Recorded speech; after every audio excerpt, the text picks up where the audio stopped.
نو د ولس په نوم باندې خو زمونږ دا پیغام دی چې د 1947 نه را په دې خوا پارټیانې چې څومره جوړې شوي دي او څومره لکه حکومتونو کې راغلي دي په اقتدار کې راغلي دي یو خو زه یو خبره کوم د بدقسمتۍ نه یوه پارټي هم د پاکستان همدرد نه ده نه د غریب همدرد ده ځکه چې ما د یوې پارټۍ نه دا ونرېدل ګورې دلته مونږه اټمي طاقت ځان ته وایو او مونږ چې کوم دی خپلو عوامو له په پیسو ګیس نشو ورکولی مونږ خپلو عوامو له په پیسو بجلي نشو ورکولی مونږ خپلو عوامو ته اوړه نشو رسولی نو ته دغه ایټم بم زمونږ څه مقصد دی زمونږ په پاکستان کې که تاسو وګورئ نو په پاکستان کې صرف او صرف سیاسي تجربې کېږي خو دلته چې کوم دی نو د عام ولس دپاره د افراطي زر دپاره یوه تجربه مونه شوه تاسو کتل زمونږ په ګاونډي ملک کې چې د هغه هېڅ وسایل نه د هغه ټول عمر په جګړو کې وشو او هغه هم چې کوم دی نو یو څیز جوړوي یو ګاډی جوړوي او خلکو ته ښیي چې ما دا جوړ کړو پاکستان چې کوم دی تر ننه پورې یو داسې څیز جوړ نه کړو چې هغه د خپلو د دنیا ته وښیي چې د پاکستان دا څیز جوړ کړو نو په پاکستان کې چې کوم دی لکه دا څومره سیاسي ډلې چې راغلي دي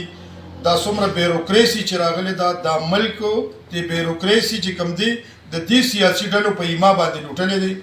نن د ملک حالات دا دي چې نن یو غریب سړی چې کوم دی نو بچو له اوړه نشي وړی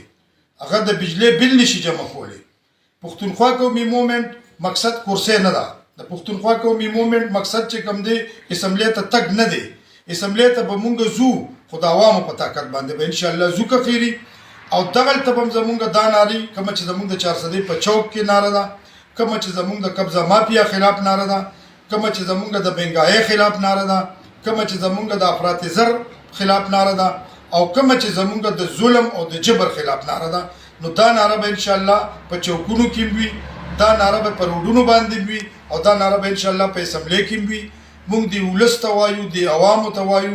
چیرې الله ته وګورئ بس که پچا ټیم تیر شیم دی خو د روان مستقبل د خپلو بچو سوچو کې چیرې زمونږ دا بچي به راځي نو دوی به په دې ملک کې څه کوي دا نن چې کوم حالات شروع دي نو یو داسې د سپینو جامو کس چې کوم دی نو په آرام باندې ژوند نشي تیرولی مونږ دې قوم ته وایو چې بس دا حالات چې کوم دی د تبدیلۍ دپاره د پښتونخوا قومي مومنټ راوتې ده انشاءالله دا به په ملک کې حقیقي تبدیلي راولي نو تاسو وکتل که دې پارټیانو دا چا چې په سور انقلاب په شین انقلاب په روټي کپړه مکان او په تبدیلۍ باندې که دا ملک ټیک کړي وي نو بیا چې کوم دی نو تاسو همدغه خلکو پسې روان شئ که نه دا ملک مزید په شا باندې لاړو معاشي تباه شو دا ملک نن چې کوم دی خلک دکانداران روزګار نشي کولی ټول خلک چې کوم دی په دې کشمکش کې دي که ما پیسې راوویستې اوس بیا رانه څوکوالي دلته نو کاروبارونه تباه شو دکانداران لاړه د صوبې نه غټو غټو روزګارونو والا زمونږ د دې صوبې نه لاړه د دې خاورې نه لاړه